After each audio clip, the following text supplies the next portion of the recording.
Hey, what's up everybody? This is Dr. Will Holdsworth from Pain Relief Chiropractic, your San Jose chiropractor. Today I'm talking to you about ice and whether you should be using that for inflammation or pain.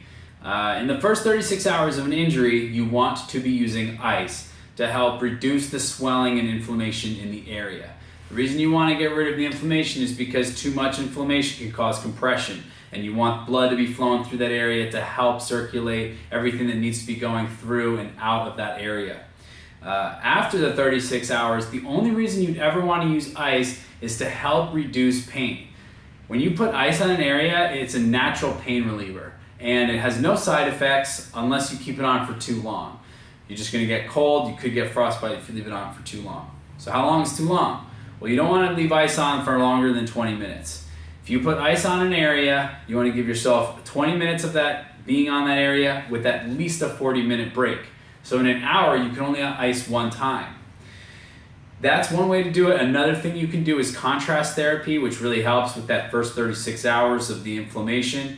Do 10 minutes on with the ice, 10 minutes off with the ice. Back and forth contrast therapy will really help flush out a lot of that inflammation.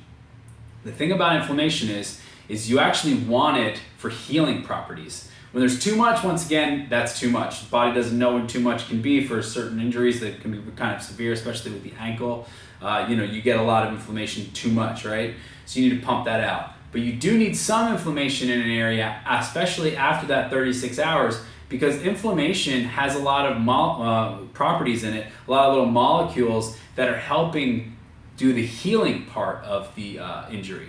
So a lot of that inflammation is actually helping you with the healing process. So keep it in there.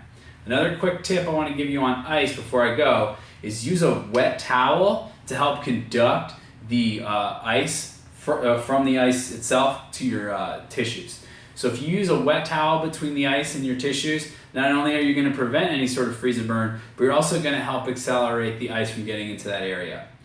Ice is a lot cooler than taking Tylenol or Advil. You take a Tylenol or Advil or another pain med, it's a global thing, right? It's going to go all through your body. When you put ice on an area, it's only going to that one spot. So go ahead and try that. I hope that helps clear up a lot of this, the ice. Lately, there's a lot of conversation because the original guy who told you to use ice for inflammation, he actually took that back. He retracted it. That whole rice thing is now out the window, according to him. So hopefully that clears it up for you. I'm Dr. Will Holdsworth, your San Jose chiropractor from Pain Relief Chiropractic. Have a good rest of your day.